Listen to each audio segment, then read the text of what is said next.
O CT Segurança nasceu com um propósito: unir o mercado de segurança e compartilhar conhecimento. Para isso, construiu um showroom permanente numa área nobre de São Paulo, reunindo os 34 principais fabricantes do segmento, com um moderno centro de treinamento, um amplo auditório e um espaço de coworking dedicado aos profissionais da segurança. Aí, o vírus mudou completamente a rotina do planeta. Mas nem uma pandemia mundial é capaz de nos afastar do nosso propósito. O CT Segurança também é digital e está junto com você, todos os dias, com a maior programação online do segmento. O dia começa no canal do CT Segurança no YouTube, com o Café com Segurança, ao vivo, de segunda a sexta, das 8 às 8h45. Seu programa matinal para começarmos o dia motivados e bem informados. No decorrer do dia, uma programação intensa de webinars ao vivo com os principais fabricantes do segmento, com os lançamentos do setor, treinamentos online gratuitos e muito conteúdo de qualidade. Tem também os programas 60 Segundos de Segurança, o Talk Show da Segurança com entrevistas incríveis, o Happy Hour da Segurança, um encontro virtual dos maiores especialistas do país com mensagens positivas e iniciativas solidárias. O tradicional Security Talks da Avantia, agora na sua versão online em parceria com o CT. E o novo programa Integrando Segurança, com dicas incríveis. Lá no Spotify, Deezer, iTunes, Google Podcasts, você também encontra os episódios semanais do CTcast, o maior podcast do segmento de segurança. E todo esse esforço é para você, guerreiro. Te convido a se inscrever no canal, ativar as notificações e compartilhar os conteúdos com seus amigos e colegas do segmento. Somos essenciais e unidos somos muito mais fortes. Somos o CT Segurança.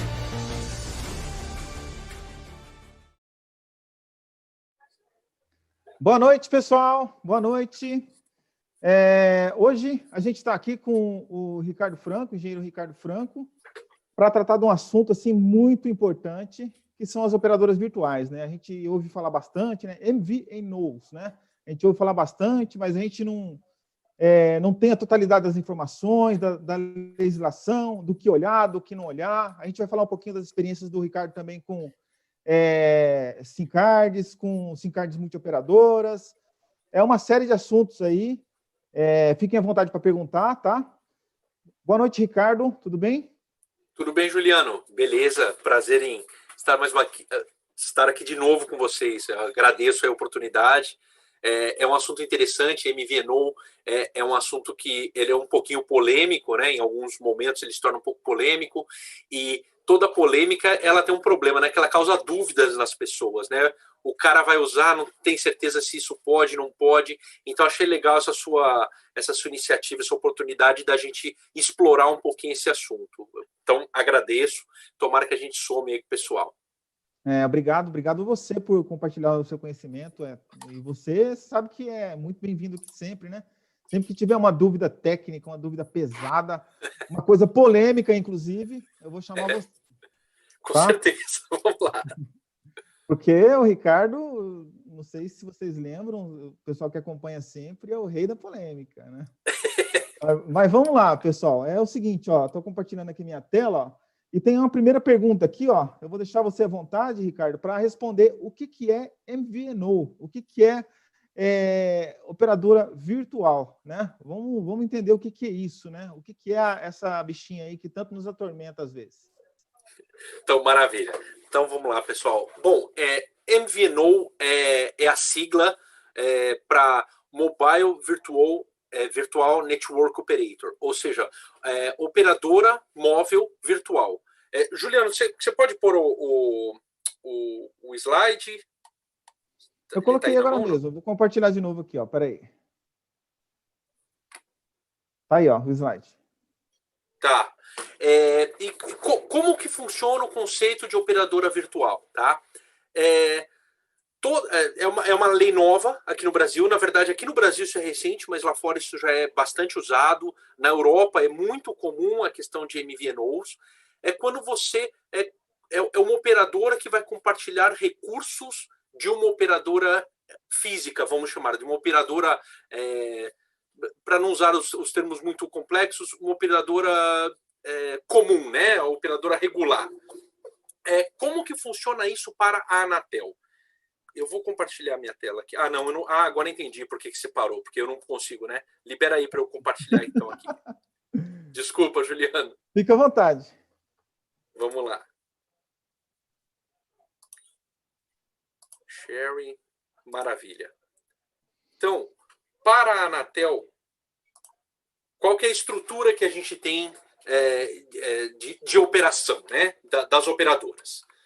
A Anatel enxerga que nós temos as outorgadas. Então, são as operadoras comuns, as operadoras clássicas que a gente conhece, tá? Por que elas são chamadas de operadoras outorgadas? Porque elas têm a outorga para utilizar o espectro. Então, o que é a outorga de espectro?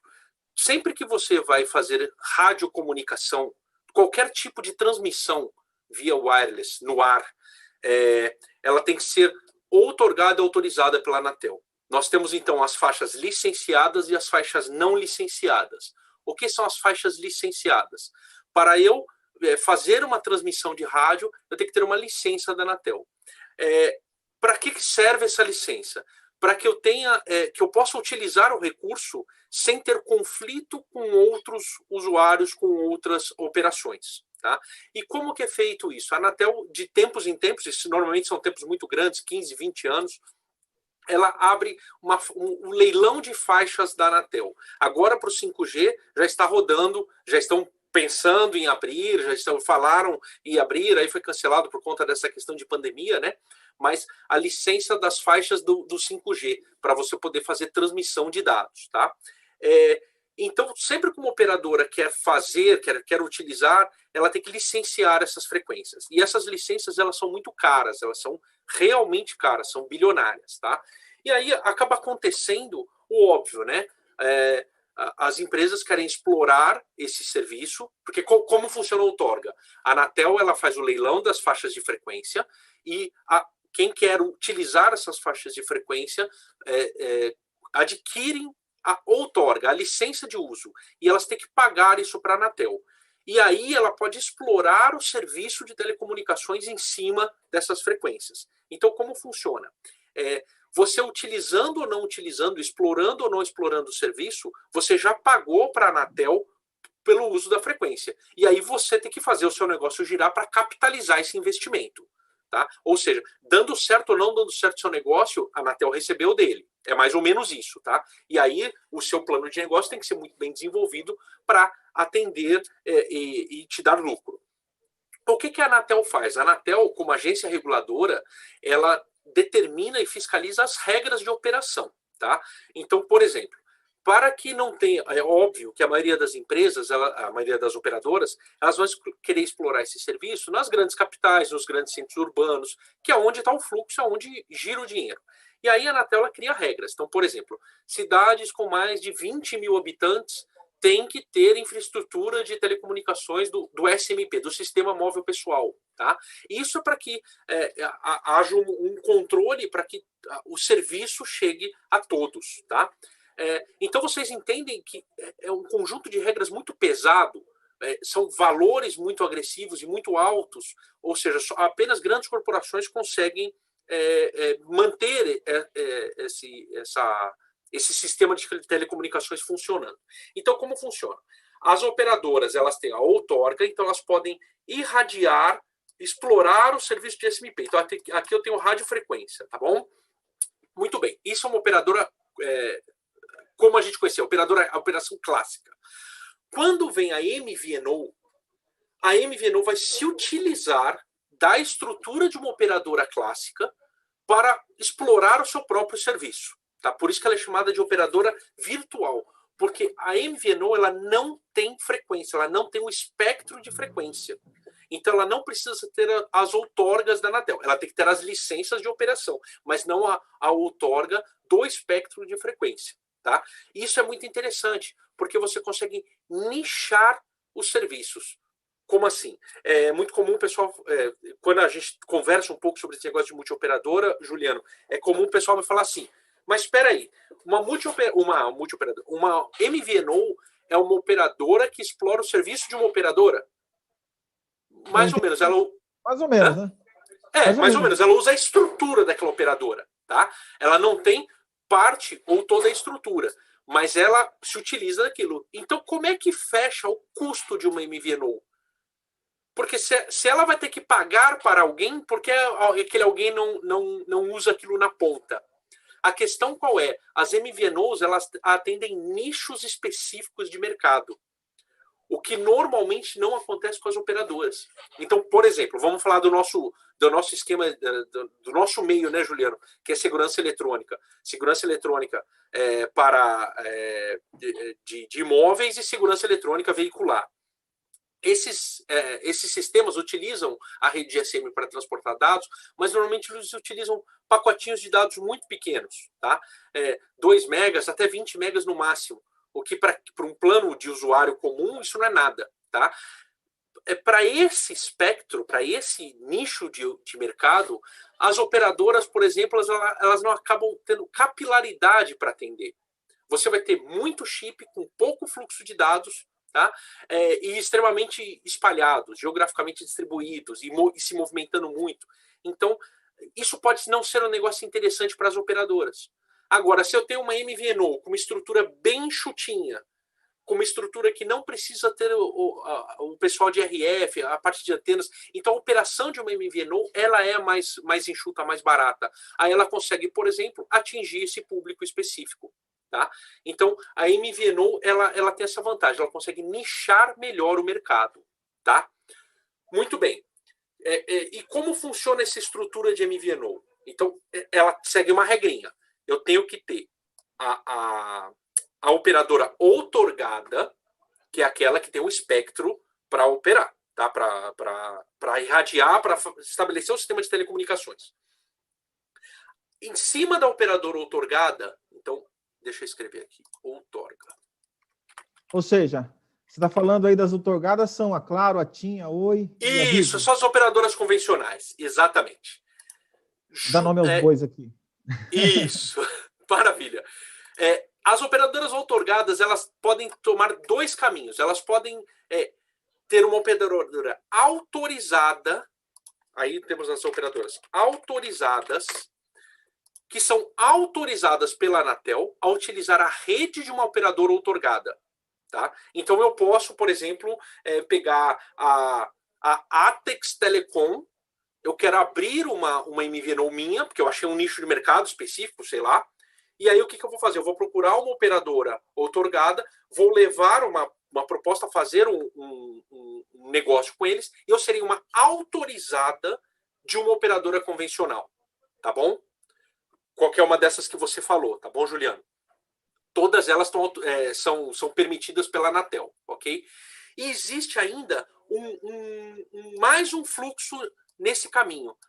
Uma operadora autorizada, ela pode ainda ter uma subramificação da credenciada.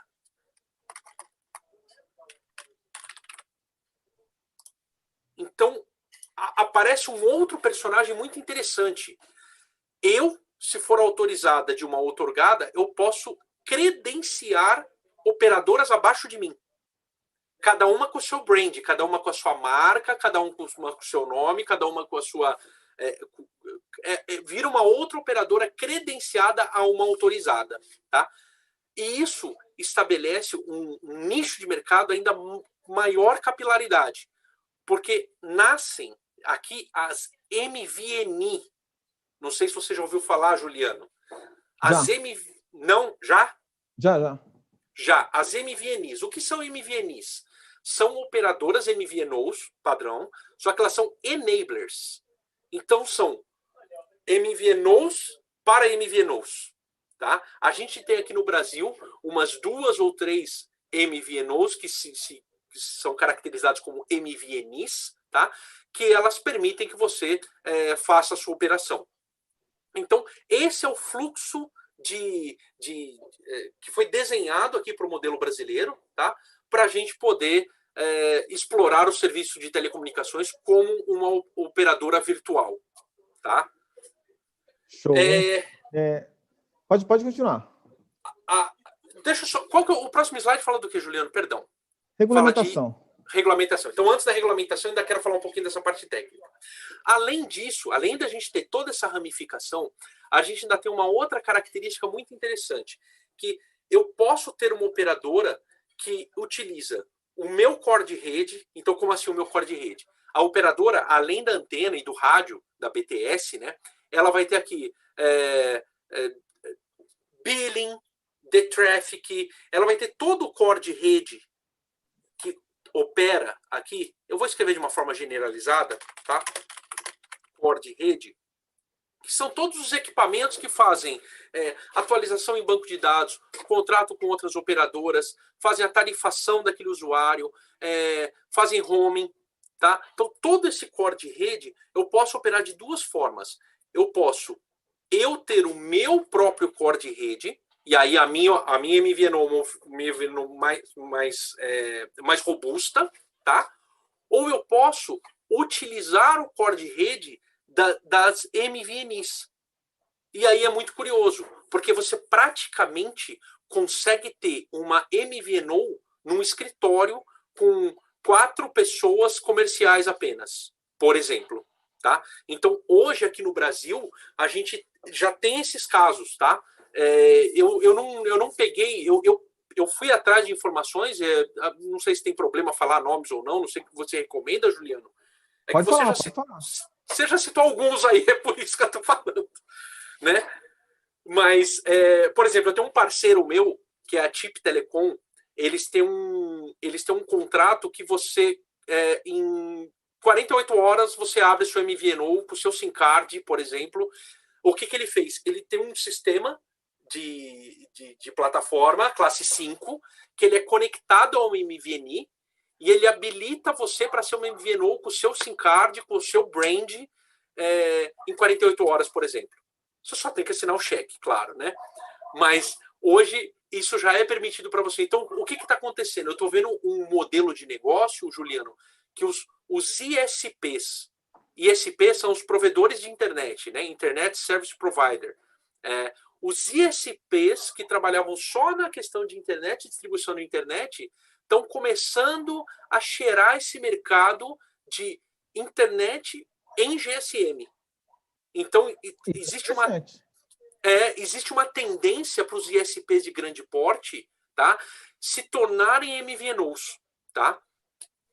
E, olha, eu não vou entrar no detalhe, mas eu achava legal, por exemplo, até da ordem de grandeza de preço, que eu fui atrás dessa informação.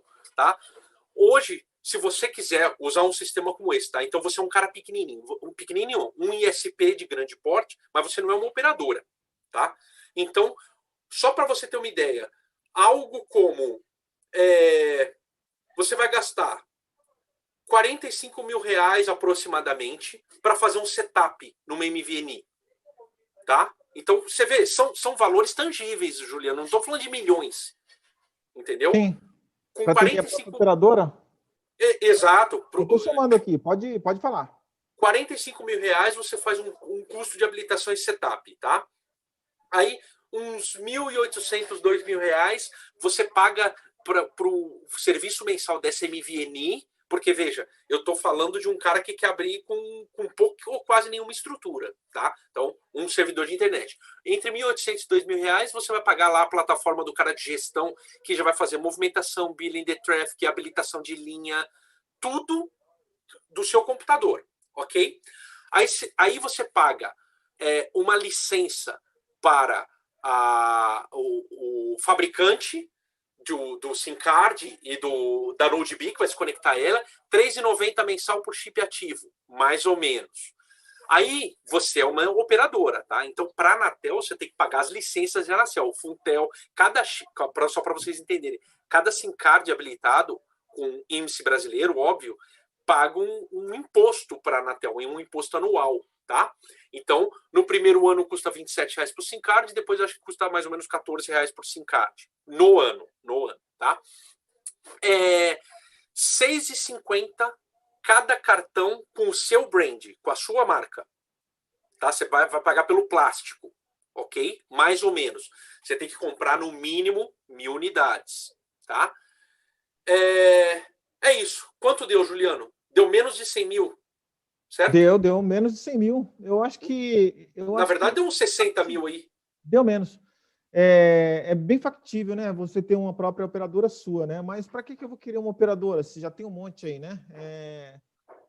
Eu acho que esse lance que você falou, que você tocou, que ela segmenta no mercado, eu acho bem interessante isso aí, porque pode atingir de maneira mais forte e mais personalizada o mercado que a gente trabalha, ou o mercado que ela quer atingir, por exemplo, alarme residencial, ou rastreamento, ou qualquer outro tipo de... Ou só... eu já vi um MVNO trabalhando só com WhatsApp. O chip do WhatsApp é uma MVNO. Perfeito, perfeito. Mas aí, Juliano, tem um negócio muito legal. Quando eu falo em segmentação de mercado, tá?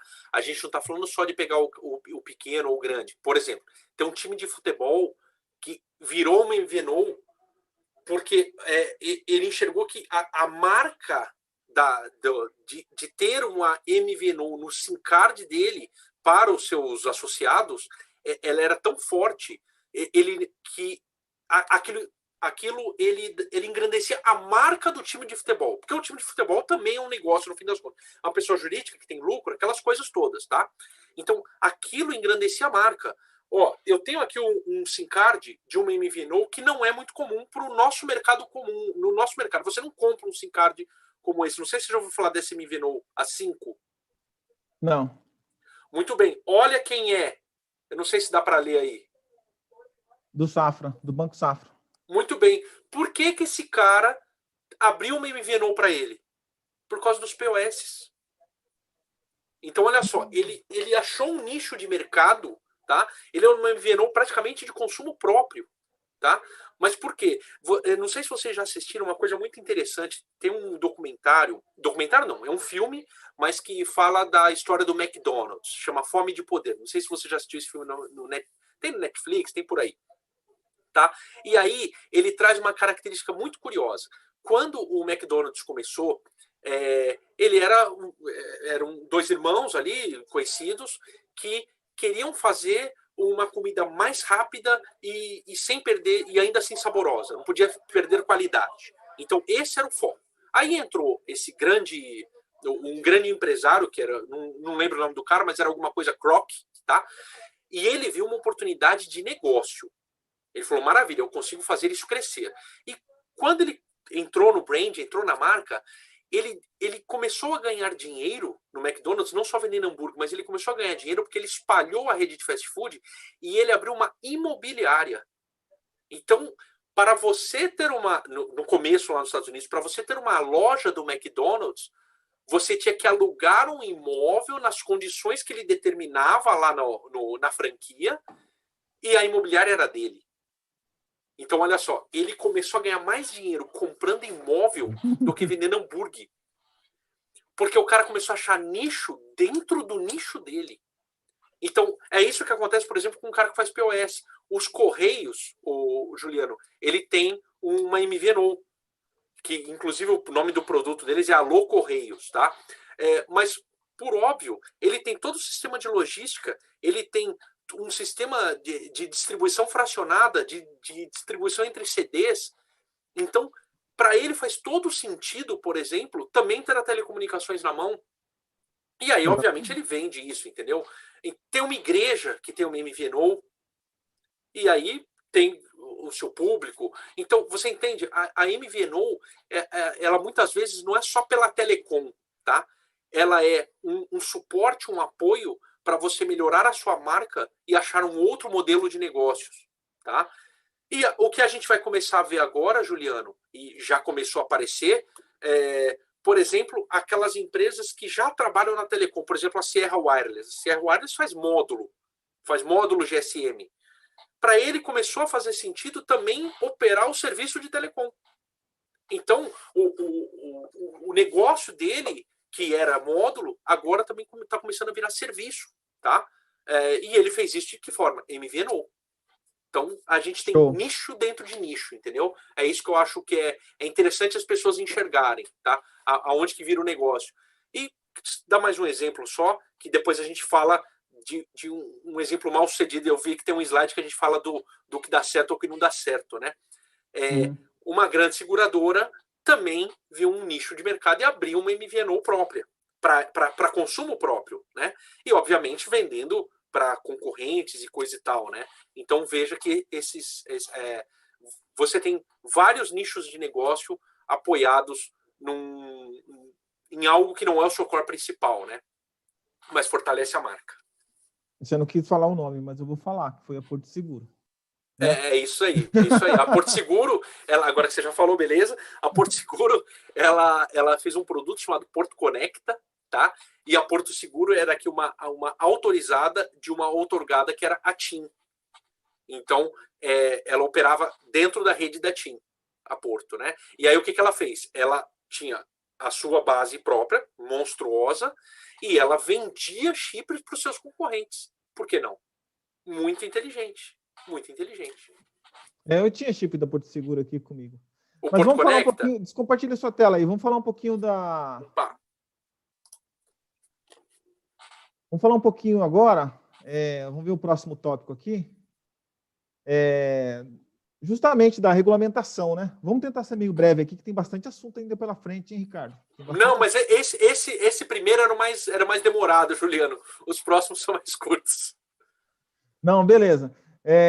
Regulamentação, cara, é o seguinte, quando eu era sócio de uma empresa de rastreamento, o que acontecia? Sempre batia empresas lá, querendo vender chip e tal, não sei o quê, e eu sempre pedia, eu falava assim, amigo, você é uma MVNO e tal, eu queria um documento provando que você tem você está regulamentado na Anatel, você já está com essa licença na Anatel.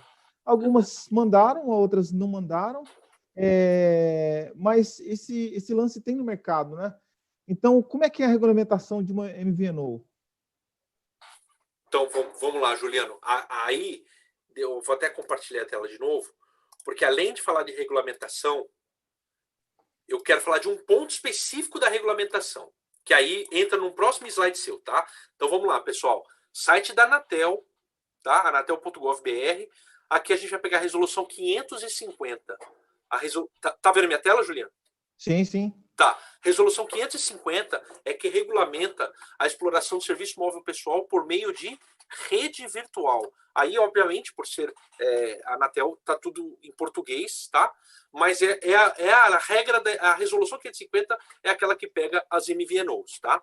Então, gente, eu não vou repetir, porque tudo aquilo que eu falei da autorizada, outorgada, credenciada, tá aqui. Está aqui na regulamentação, grande, tem tudo resolvido, tudo bonitinho, tudo estabelecido. Mas eu quero citar uma coisa específica da regulamentação, que é onde gera polêmica, tá, Juliano? Vamos começar a gerar polêmica. Tem um parágrafo muito claro.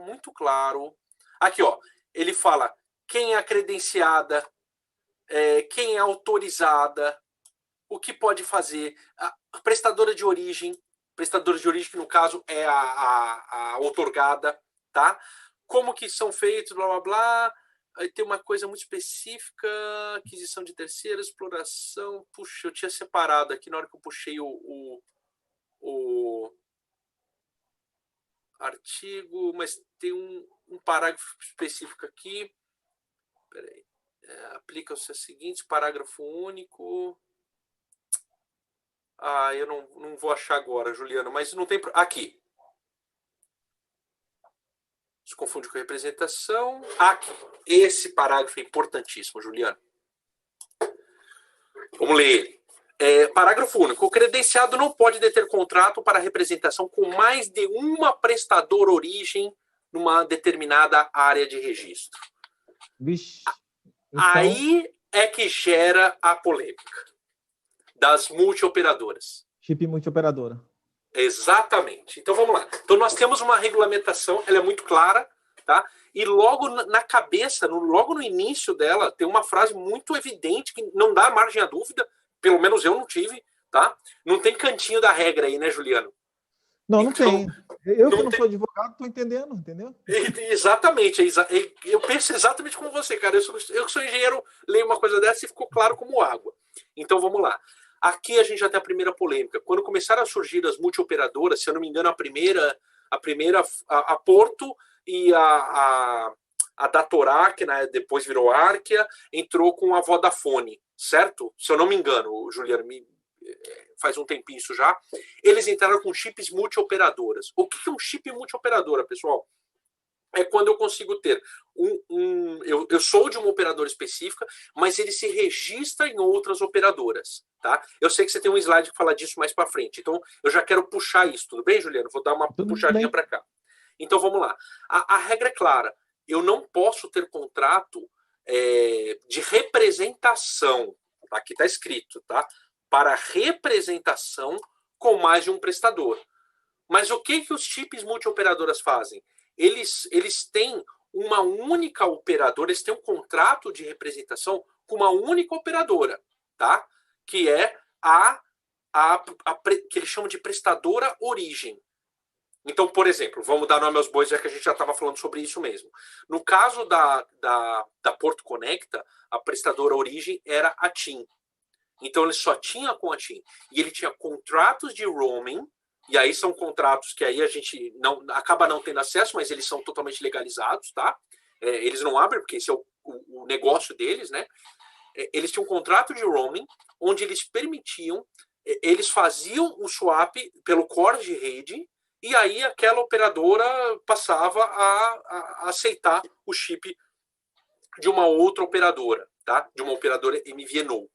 Então, é isso que eles fazem. Nada não é ilegal, tá, Juliano? Então, já resolvendo a primeira questão. Chip multioperador, então, é ilegal? Não, não é. Desde que eles tenham um contrato com uma única prestadora de origem, ele está totalmente legalizado dentro da regra. E, assim, eu já verifiquei, eu presto serviço para alguns brokers e coisa e tal. A Cora é um broker que presta serviço, é parceiraço meu. E quando eles começaram a querer trabalhar com isso, eu e a Massai, a gente mastigou muito isso, Juliano. Foi atrás de informação e, de fato, tudo regularizado. Todas elas são praticamente, as que eu vi, pelo menos, todas bem certinhas. Então, vamos lá.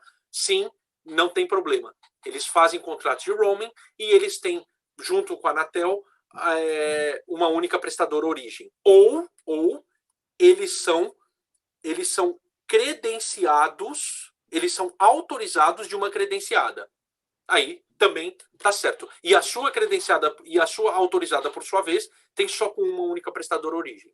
Tá? Então, sim, no que tange a questão de regulamentação, é autorizado pela Anatel, definido aqui no Resolução 550.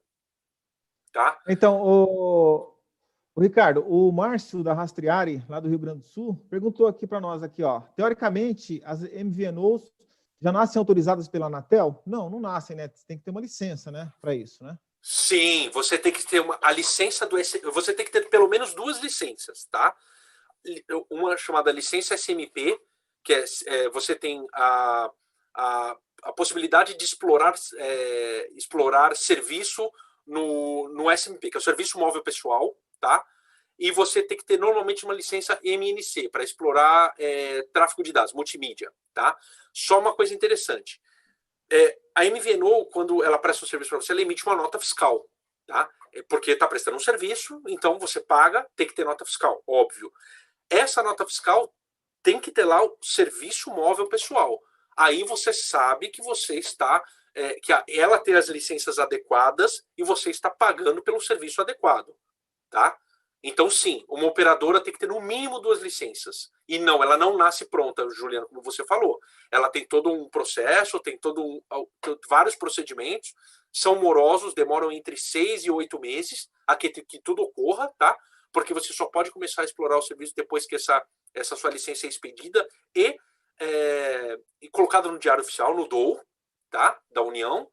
E aí sim você pode explorar o serviço de telecomunicações por MVNO. Bacana. Vamos partir para o próximo slide, então? Vamos lá. Deixa eu parar aqui, peraí. Próximo slide. Eu vou te colocar na parede agora, meu amigo. Prós e contras. Por que eu deveria trabalhar com a MVNO e não deveria trabalhar diretamente com a operadora? Quais são os prós e contras de trabalhar com uma MVNO? Né? Eu já cito um pró. Como você falou que eles trabalham segmentadamente, né? Então eu vou ter um atendimento muito melhor do que eu teria num bilhão de pessoas ali junto ao operador, entendeu? Praticamente seria isso, né? O cara vai ter um atendimento mais personalizado comigo, mais próximo de mim, vai me tratar melhor, talvez, né? Vai estar olhando pelas paradas, assim, regiões, e ele vai ter uma força dentro da operadora que ele vai conseguir intervir muito mais do que eu sozinho interviria lá. Opa, a MVNO está batendo aqui, está falando que determinada região não está funcionando. Então, essa eu acho que seria uma grande vantagem. Certo. E o que você... Vamos lá, Juliano, agora eu vou inverter. O que você enxerga como um contra? Depois eu quero dar minhas opiniões também. Contra? Na sua... Contra... Não consigo enxergar muito contra, não, porque é o seguinte, ó, eu tinha alguns SIM cards aqui da Porto Seguro, né? Ela parou a operação, né? Certo. Nunca deu problema, nunca aconteceu nada de errado. Também, meus SIM cards eram SIM cards praticamente de bancada, a gente fazia uns testes aqui e tal. Tá. Mas nunca deu problema, nunca deu problema nenhum. E também, quando ela encerrou a operação, eu fui automaticamente transferido para TIM. Então, eu não tive nenhum dissabor com isso, não. Você não teve nenhuma dor de cabeça, né? Mas a opinião aqui é sua, rapaz. Você tem que me dar Não, perfeito. Aqui. Mas agora os prós e contras. Vamos falar de prós e contras. Então, vamos lá. O primeiro pró que eu enxergo, eu concordo com você, Juliano. Na minha opinião, a principal vantagem do MVNO é o super serviço. Vamos chamar de super serviço, né? Você tem um serviço com uma qualidade fora do padrão de operadoras, né? Por motivos óbvios. Para uma MVNO, um cliente grande é um cliente com algumas unidades de milhares de linhas, né? Para uma operadora, um cliente grande é algumas dezenas ou centenas de milhares de linhas. Então, a régua que se estabelece como destaque, né, como um cliente de destaque, é mais baixa. Aí fica mais fácil. O segundo é que, por ter uma estrutura enxuta, o MVNO é ágil. Entendeu? Você tem contato direto com a engenharia, ou o caminho até chegar na engenharia é mais curto, tá? Então, normalmente, a agilidade de uma MVNO ela é maior. Mas não é porque ela é melhor ou porque é pior do que uma operadora. É porque ela tem estrutura enxuta. E como você falou, eu estou fazendo um trabalho com uma empresa de São Paulo que ela trabalha com... Ela opera aquelas máquinas de limpeza de shopping, mas limpeza pesada, né? E, putz, eles têm várias máquinas. E a gente tá fazendo um projeto com CAT M1, tá? Bom. Cara, deu pau. Tá dando pau. Tá dando pau no CAT M1 porque um erro da operadora, tá?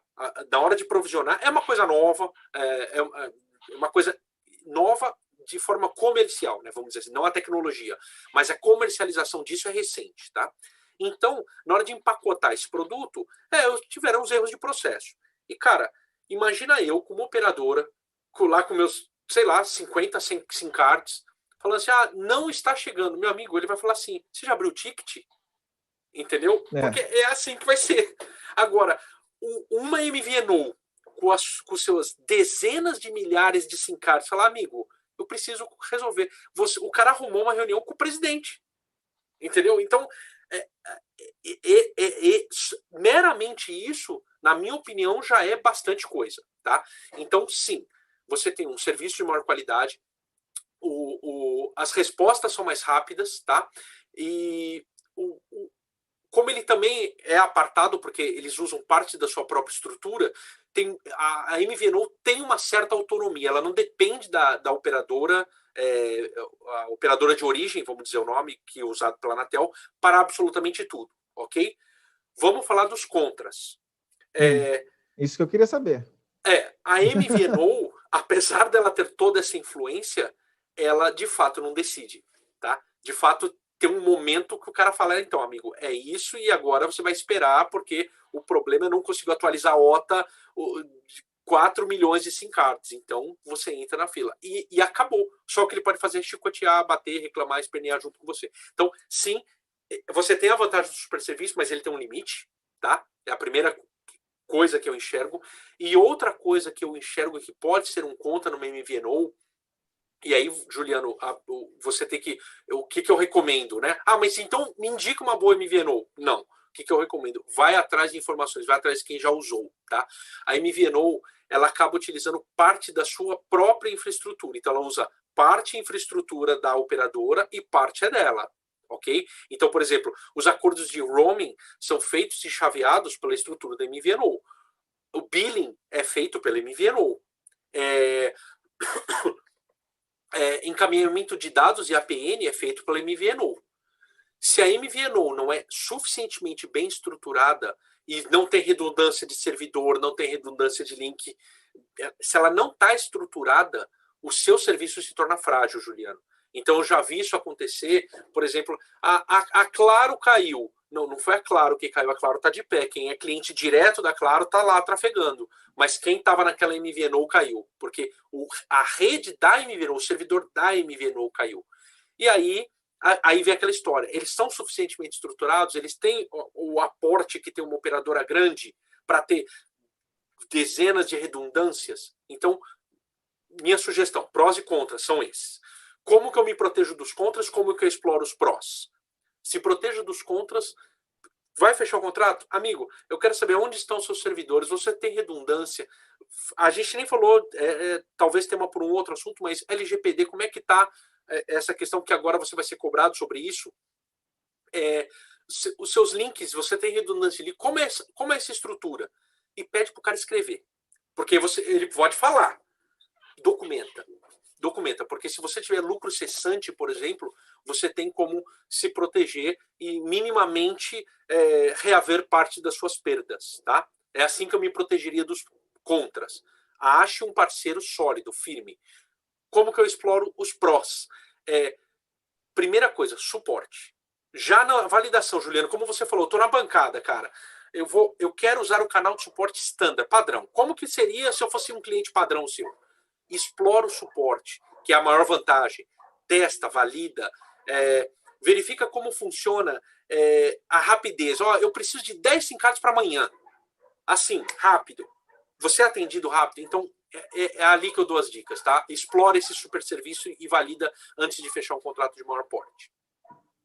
Tá? Bacana, hein? Belas dicas, hein? Eu sempre pedia também documentos, né? Quando eu estava na linha de frente de uma média empresa, eu sempre pedia documentos, né? E você está certo, Juliano.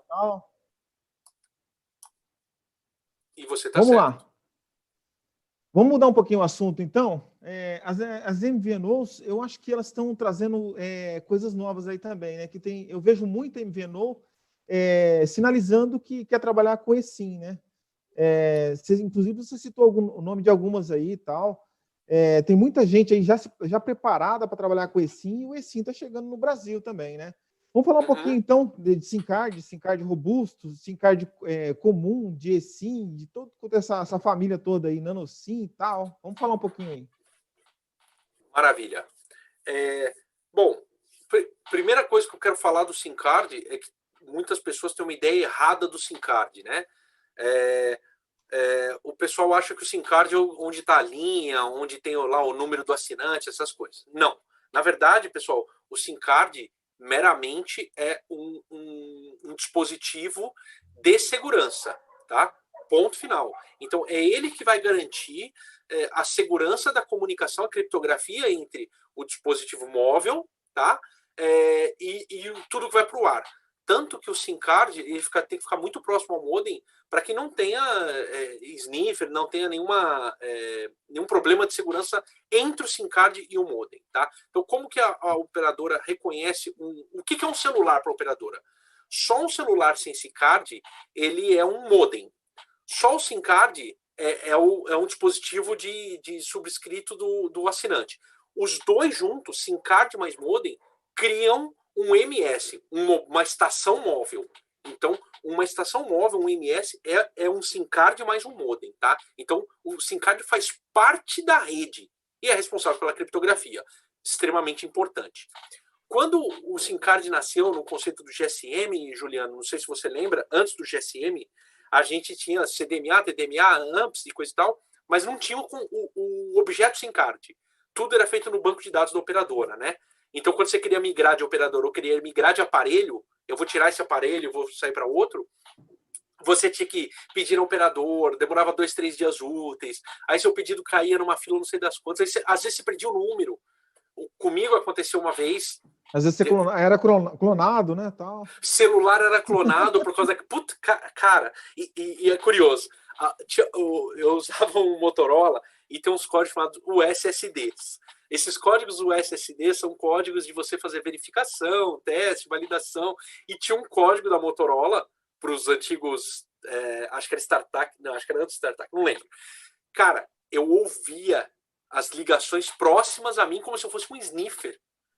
Então eu não clonava o celular do cara, mas eu escutava como se fosse um rádio. Era uma coisinha extremamente frágil. Mas vamos lá. O SIM card resolveu isso, tá, gente? Então o SIM card ele serve para isso. Muito bem. Os SIM cards foram diminuindo, então o SIM card é um processador e é só plástico. Na verdade, o standard SIM card, tá, Juliano? Não é esse que você está mostrando. O standard SIM card ele é do tamanho de um cartão de crédito, é o full size. Nossa senhora. Aquilo é o SIM card. Na verdade, o SIM card é o seu cartão de crédito, o tamanho do cartão de crédito. Aí eles foram diminuindo para ficar embarcado no device, tá bom? E aí aconteceu agora uma coisa curiosa. Quando implementaram o SIM card no modelo de negócio, todo mundo adorou, porque eu podia trocar o aparelho com autonomia. Né? Eu vou no shopping agora, compro um celular agora, falo, moça, põe meu SIM card. Ele sai de lá falando. Né? Só que, para nós que trabalhamos com M2M, o SIM card é um fardo. Porque se eu tenho um problema no SIM card, meu dispositivo móvel está na rua, eu tenho que ir atrás de um objeto móvel, pedir para o cara vir só para eu tirar um plástico e pôr outro. Então, depende da aplicação, o SIM card é bom ou ruim. Tá? Aí, Juliano, surgiram duas características. Primeiro, os Hilgers SIM cards, ou SIM cards robustos. São SIM cards que têm especificações, a 1812, se eu não me engano, é uma especificação militar para vibração,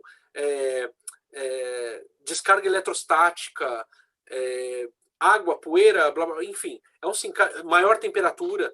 Então é um SIM card que ele dura mais tempo sob condições adversas. E vamos lá. Rastreador veicular trabalha sob condições adversas, certo? Exatamente.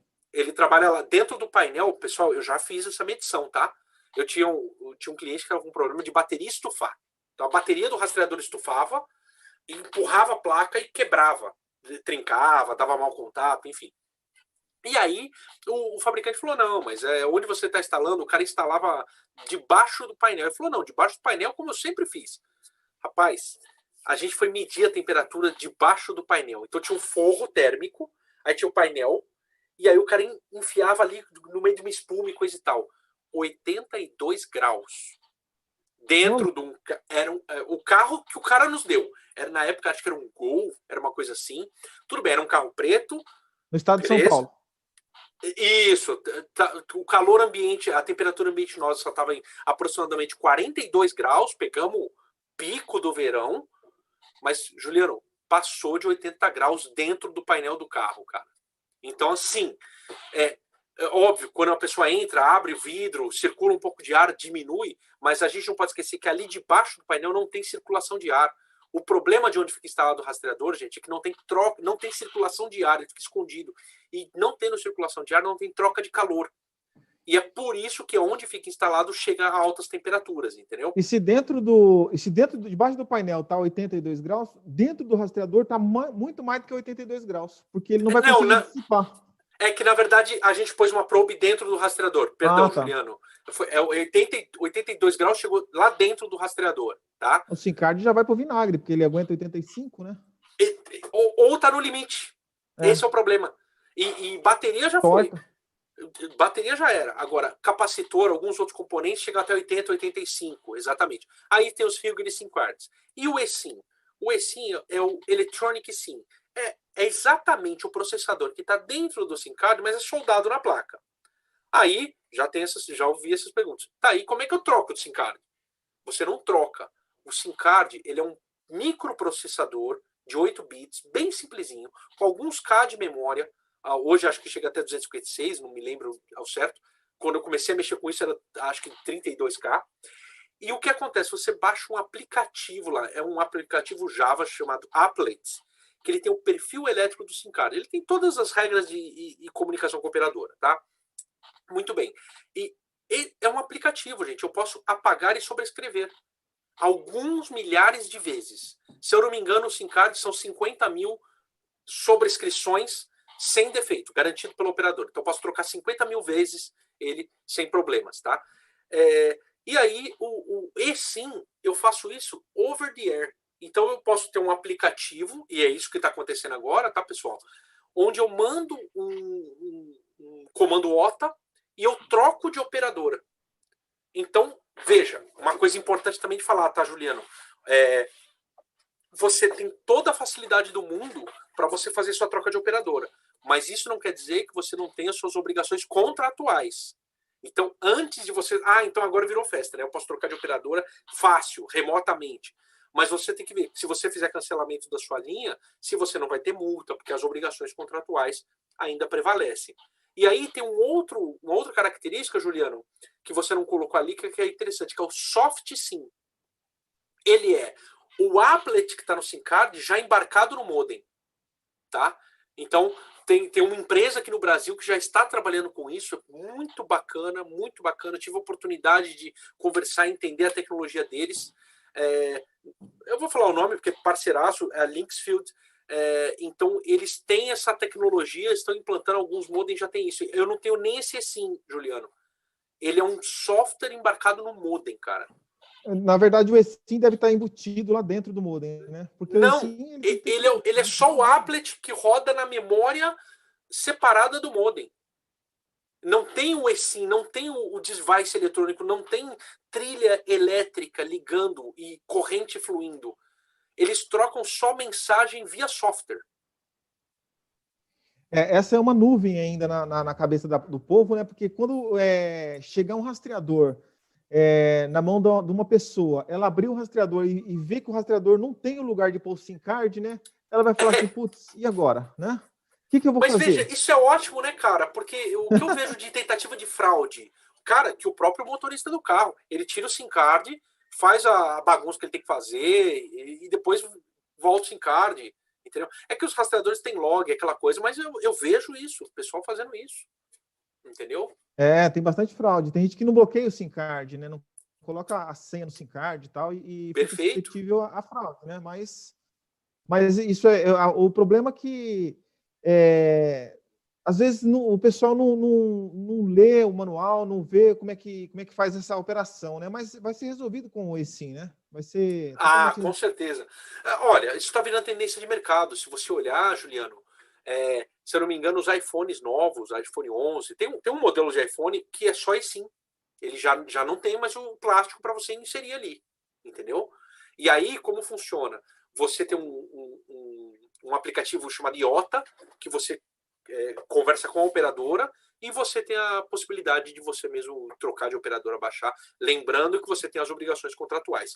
O fato de você não ter o plástico não quer dizer que você não tem o contrato de prestação de serviço com a operadora. O fato de você não ter o plástico, eu acho que vai diminuir até a quantidade de manutenções que você vai fazer no cliente, porque o plástico geralmente ele empena com o tempo. Eu já recolhi equipamentos da rua com, sei lá, 5 anos, 2 anos, 3 anos, que o plástico estava totalmente empenado, o soquete estava com um pouco de mau contato e tal, essas coisas. Sim. Então, eu acho que... Juliano, tirar o plástico do rastreador é uma benção, cara. Imagina benção. Um broker que tem que vender fracionado e o cara liga lá e fala, eu quero 2 SIM cards. O que o broker vai fazer? 2 SIM cards, 2 SIM cards. Eu tô mandando um e-mail para você agora, só dá um aceite no e-mail. O cara deu um aceite, ele baixa, ele faz download do SIM card, velho. Ali na hora. Exatamente. Imagina autosserviço. Você entra no site do broker, quero comprar 4 linhas. Pumba! Ele te baixa o perfil elétrico e fala assim, aqui tem um hash code de segurança, pode fazer download no seu device. Cara, para nós que trabalhamos, por exemplo, às vezes fora de horário, de madrugada, eu quero pegar de noite agora, vou configurar os 10 rastreadores de amanhã. Eu não dependo dos outros, eu tenho mais autonomia, entendeu? E pro broker também. Ele perde o custo de logística do SIM card. O cara tem que pegar um cartão, pôr no correio para mandar para você. Tem operadora que cobra R$ 15, que eu lembro disso. 15, Perfeitamente. 15, Então, né? sim, eu enxergo que o SIM card ele é necessário. Não estamos falando de tirar o SIM card. Estamos falando de tirar o plástico. Então, e conversando com você, agora vamos mudar um pouquinho de assunto. Conversando com você Opa. esses tempos aí atrás, você falou de algumas experiências muito interessantes que você fez exatamente com, estou até compartilhando minha tela aqui agora, com chip multioperadora, né? Sim. E é uma questão que está todo mundo utilizando agora, né? Precisa, né? Precisamos migrar realmente para chip multioperadora, que todo mundo sabe da degradação da rede 2G, está diminuindo e tal. Sim. E eu queria saber a sua opinião sobre isso, né? Os seus experimentos. Fala um pouquinho. Sim. Legal. Eu fiz um serviço, né? Que foi encomendado por um cliente específico. Acho que não tem problema falar. Foi a Core. E o que ele quis fazer? Ele falou assim, Ricardo, eu quero fazer o seguinte, cara. A gente vai começar a trabalhar com um chip multioperador específico aqui. Na verdade, tem mais de um. E aí o que ele falou? Eu quero validar, eu quero ter certeza de que isso vai funcionar. Porque alguns anos atrás, aí você vai lembrar, né, Juliano? A gente teve um chip multioperador que deu muito problema. Na hora de fazer swap de rede, ele ficava muito tempo apagado. Chegou a ficar 15 minutos. E pelos testes que eu fiz, e eu fiz na época, foi uns 2 anos atrás, Juliano. Nesse caso, não fala a marca, por favor. Não, pode deixar. eu evito, eu deixo você falar, cara. Eu sei quem é. Aí o que acontece? Cara, chegaram a ficar 15 minutos sem operação. E aí o cliente, ele tinha uma experiência ruim, porque ele falava assim para mim, cara, não é operador. Eu falei, mas é operador. Ele falava, não é. Sabe por que não é? Eu falei, por quê? Porque eu tenho uma frota de 20 carros, tá? E os meus carros que estavam aqui na minha garagem, eles não pararam. O meu carro que veio lá de fora parou. Eu falei, então, é por causa disso, porque o seu carro ficou aqui, não migrou de rede. Ele está na mesma rede. Então ele ficou funcionando. Aquele carro, ele fez swap, ele fez troca. E é por isso que você ficou 15 minutos sem. Ela falou, não, você está enganado, isso não faz sentido. Então, era difícil até de fazer o cliente entender, Juliano. Então eu tive uma experiência muito ruim com o chip multioperadora. E pagava caro, tá? Porque era uma bica de grana. E não tive uma experiência saudável. Aí, recentemente, obviamente natural, né? A tecnologia evolui, aquela coisa toda. Fiz um teste agora e, Juliano, eu percorri cerca de 600 e poucos quilômetros, mais ou menos. Eu fiz 3 surveys. Fiz os testes de bancada, bacana, funcionou bem. Mas eu falei, agora eu vou para a rua. Um dos critérios que eu usei foi, eu fui fazer um projeto em Itapevi, e era uma área agrária, máquina amarela, linha amarela, né? O projeto do meu cliente. E aí o que eu fiz? Falei, pô, uma boa área para fazer um teste. Eu peguei no meu GPS e falei assim, eu quero ir até Itapevi, mas eu quero desviar de todos os pedágios. E quando você desvia de pedágio, cara, eu nunca tinha feito isso. Buraco. Velho do céu, o GPS te mandando uns cantinhos impressionante. Então eu fui em lugares muito ermos. Teve um que eu achei que eu não podia fazer, era quase um canavial. E, cara, fiquei, obviamente, depois eu puxei o log, e aí eu consegui ver, a gente usou um equipamento que ele trazia os dados da LBS, né? Então eles traziam para mim MNC, LAC, ERB, até a antena setorizada qual eu estava, então eu consegui fazer um log bem bacana. Sabe, o maior tempo que eu fiquei sem conectividade? 3 minutos e 2 segundos. Foi o maior tempo que eu fiquei apagado. Então, em 700 quilômetros, eu tive alguns apagões, então eu coloquei transmissões a cada 15 segundos. Eu quis fuzilar mesmo. Tá? O maior tempo sem conexão foi 3 minutos e 20 segundos. Então, 3 minutos e 2 segundos. Então, na minha opinião, hoje, sim, os chips multioperadores estão muito mais maduros, muito mais saudáveis, e os preços estão mais competitivos, Juliano. Por quê?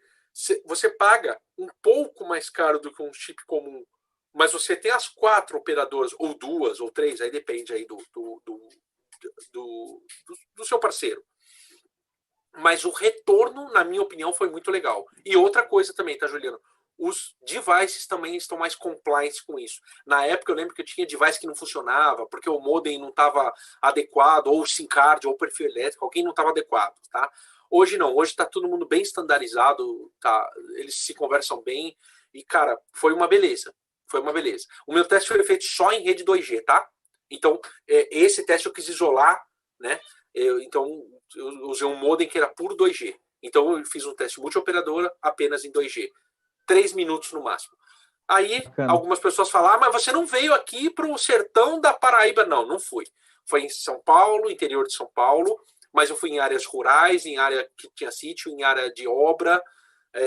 Eu fui em lugares ruins, que eu sabia que sabidamente eram ruins.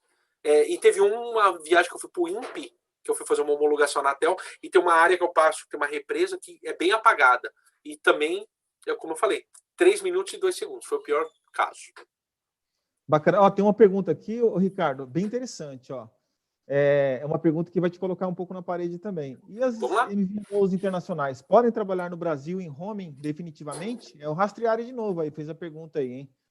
Então, tá. Isso é uma pergunta capciosa, né? Não é capciosa porque, de novo, Juliano, é aquela história, cara, a regra é clara. Não podem. Ninguém pode operar em roaming internacional permanente. Isso, a regra é clara pela Anatel, tá bom? O roaming internacional permanente é proibido. Por vários motivos, o roaming internacional é proibido. Primeiro, porque se você está de roaming internacional, vamos falar abertamente, tá, Juliano? É mais um papo, né, meu amigo? Você não paga uma daquelas taxinhas. A Fistel, né? Exatamente. Você não paga o Fistel para a Anatel, tá? Então, não, e tá certa a Anatel, ela não pode deixar que as operadoras, que a maioria são multinacionais, todas as nossas operadoras aqui vêm de fora, né, Juliano? Então, para eles é muito fácil mandar chip de fora para cá para fugir de pagar um imposto, tá? Então, esse é um dos motivos. O segundo motivo não é só econômico, tá, Juliano? O segundo motivo é que você tem que começar a abrir o seu VLR e o HLR para o mundo. E aí você tem uma questão de segurança, Juliano, tá? Então, o roaming ele, internacional permanente é proibido. Como que esses caras fazem?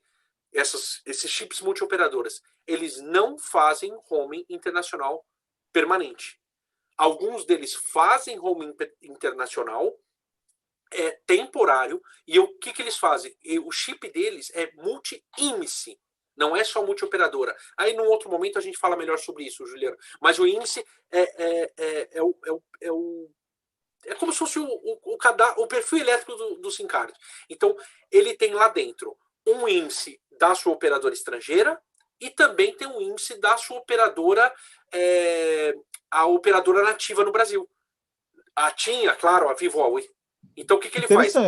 Ele entra com o seu home internacional, aí ele se registra na operadora, aí ele troca o perfil elétrico dentro do SIM card, isso é uma ação embarcada, não é externa, e aí ele passa, então, a usar o chip dele com o perfil elétrico brasileiro. E aí ele volta, e aí não é permanente, certo? Certo, mas isso aí não vai... Mas isso não vai de encontro ao que você disse lá sobre a regulamentação lá atrás, que um SIM card não pode estar ligado a duas operadoras? Mas ele não. Um SIM card, uma MVNO não pode ter contrato com mais do que uma operadora. E esse cara tem contrato com uma operadora específica. Então ele atendeu a regra.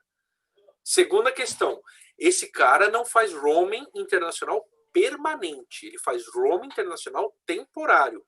Atendeu a regra. O cara está dentro da linha. Entendi. Então, usou os recursos que tinha. Ele foi inteligente. Então, voltando ao chip multioperadora, né? O que a gente tem ouvido falar, e é polêmica, né? É sempre polêmica, né? Falar sobre o fim da rede 2G e tal. Mas é a grande verdade que está acontecendo, né? Está diminuindo a cobertura da rede 2G, principalmente fora de um grande núcleo ali, que é a São Paulo, fora de um grande núcleo, que é o Rio, o Sudeste, o Sul e tal. Fora das metrópoles, né, Juliano? Exatamente. Eu acho que mais pro sertão, você está perdendo muito a questão disso aí, né? De ter o contato com a rede 2G, né? Agora, me fala um pouquinho. Você já ouviu falar de alguma empresa que esteja pensando em fazer o chip multioperadora já 4G ou já é 4G? Não, isso não impacta. Sim, já tem. A questão é uma mera autorização. Tem uma MVNO que ela é MVNO e também é uma operadora comum. Ela tem a multioperadora com as 4 operadoras, e quando a operadora base tem o CAT-M, por exemplo, ela também fornece CAT-M. Sim, já funciona. Ah, entendi. Isso é bastante interessante. Onde não tiver o 4G de uma determinada operadora X, vai para Y, né? Vai, sim. E também você consegue cobrir a falta de cobertura de uma tecnologia que está iniciando. Às vezes, está iniciando fora dos grandes centros, né? Perfeito. É aquela história, né, Juliano? Quem vai criar uma rede, quando ele levanta uma rede nova, como a 4G, o cara levanta toda uma infraestrutura e não tem device para consumir aquele serviço. Então ele só põe dinheiro. Só que se você não levantar essa infraestrutura, ninguém vai pôr device na rua. Então é a história do ovo da galinha, né? O dilema dos totines. Aí não tem boi, tem que levantar a rede primeiro, tá? E aí acontece o que você está falando. O que seria o melhor dos mundos, na minha opinião? Para nós estamos num momento transitório. E a rede LTE, ela é uma rede que é feita para ser longeva. Depois a gente provavelmente não vai passar por isso, ou se formos passar por isso, vai ser muito distante. Mas o que eu faria hoje, nesse momento? Primeiro, estudaria fortemente uma multioperadora. E estudaria fortemente um device que seja 4G com fallback para 2G. Aí eu estou preparado para o meu momento atual, e quando as coisas começarem a girar e a rede 2G se degradar ainda mais, eu já estou preparado, porque o device ele faz essa gestão automaticamente. De 4G para 2G, de uma operadora para outra. Ah, bacana. Ricardo, eu acho que nosso tempo está estourando já. Deixei o seu contato aqui para quem quiser o seu contato, né? Eu acho que você permite, né? Agora tem esse negócio aí, né? Também tem que pedir... Tá autorizado, Juliano. Né? Tem que autorizar, ter o seu contato. Pessoal, só tirar a fotinha aí do QR Code aí, você já tem o contato dele no celular. Ricardão, obrigado, hein, cara? Muito obrigado. Juliano, aí. Cara, eu que agradeço. Foi demais, assim, é sempre um prazer a gente fazer esse webinar, esse trabalho, dividir conhecimento. Você também é um cara show de bola, tem bastante projeto. É rodado, né, Juliano? Cabelos brancos. Não fala muito, não. Não quero denunciar muita idade, não. E agradeço aí, e agradeço o pessoal também, paciência, essa hora da noite aí, para dividir um pouco ouvir um pouco a gente falar besteira aqui. Boa noite, pessoal. Muito obrigado, viu? Obrigado, boa noite a todo mundo. Tchau, tchau.